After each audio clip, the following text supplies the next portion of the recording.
until the last drop of our blood, sir, pa, talagang makikipaglaban kami, sir, pa, sa under ng iyong pamumuno, sir.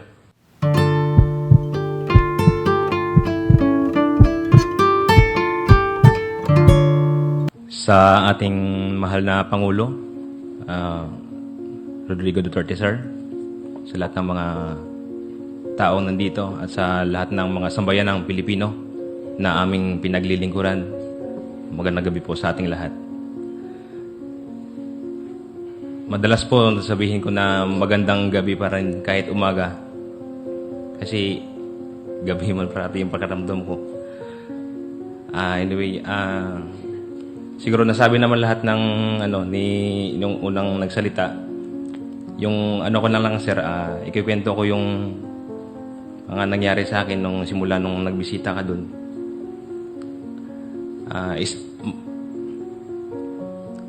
Halos sa isang buwan na yung nakalipas nang nagbisita si President Duterte sa Viluna.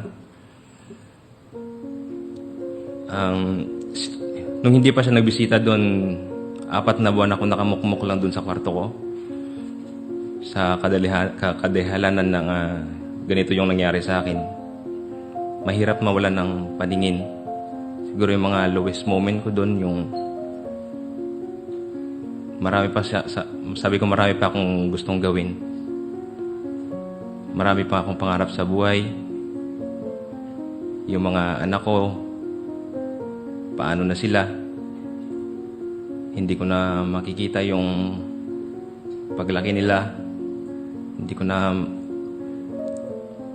na makikita yung kung gaano sila kagaling mag-drawing, kung gaano sila kagaling sumayaw. Pero gayon pa man,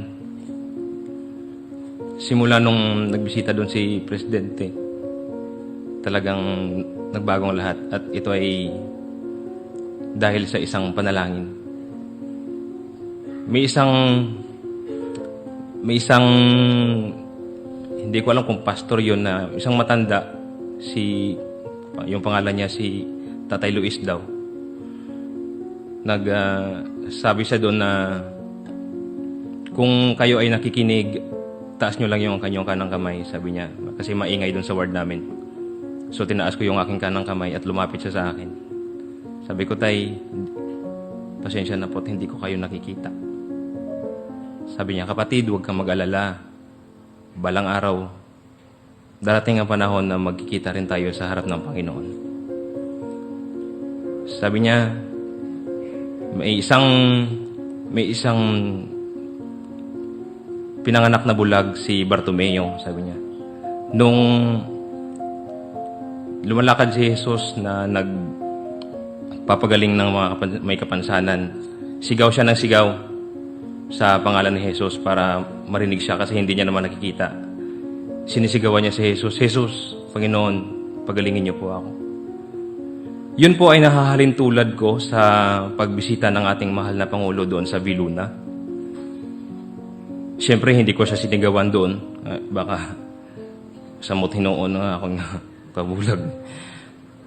So, nung pag iniisa-isa niya yung mga pasyente doon, tsaka nung lumapit siya sa akin, yun pa lang sana yung pagkakataon na makakaharap ko at makita sa personal ang isang presidente. So, ipinagkait pa. So, simula nun, nakita niyo naman siguro sa mga social media na maraming salamat, sir, at nag-viral ako dahil sa iyo. Sir.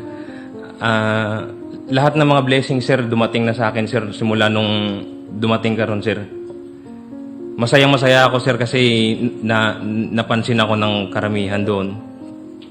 Lalo na yung mga organization na mga naging daan para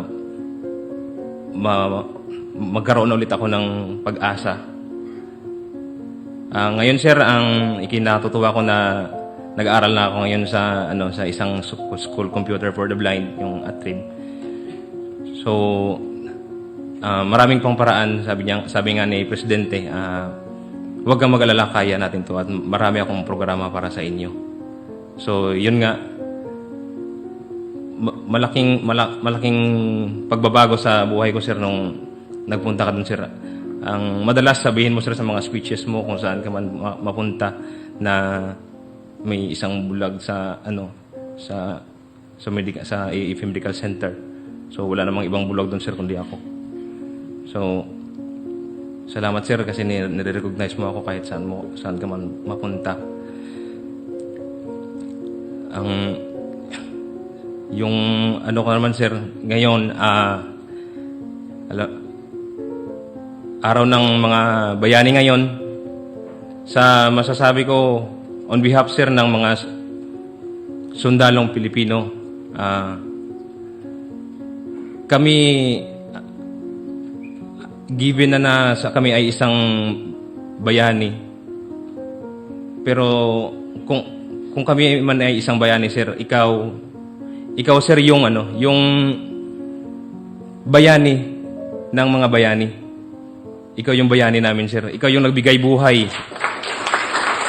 Ikaw yung naging buhay, sir. Ikaw yung nag-lift up ng moral namin, sir, mga sundalo. Kasi kung hindi dahil sa'yo, sir, ikaw lang yung, sir, yung presidente na nag-ikot lahat ng mga kampo, sir. Lahat ng mga, kahit batalyon, sir, pinuntahan mo na. Kaya, napakasinsiro ng, yan talaga yung leader talaga na sincero sa kanyang ginagawa. At sa last na lang, sir, kami man, sir, ay ako po, sir, ay on behalf sa lahat ng mga sundalo, ako po ay nagtaos pusong nagpapasalamat sa kabutihan mo, sir. Yan po ang leader na may puso talaga. Sincero.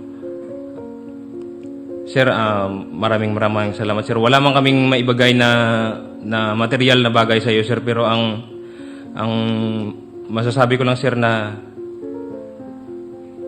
until the last drop of our blood, sir, talagang makikipaglaban kami, sir, sa under ng iyong pamumuno, sir. Kami mamamatay, sir, sa paglilingkod sa bayan. Dahil nakita namin ng aming presidente na talagang sincero. So, sir, isang malaking karangalan, sir, na makapag-serbisyo sa ilalim ng inyong pamumuno, sir. Maraming salamat, sir. Ay, Sarge.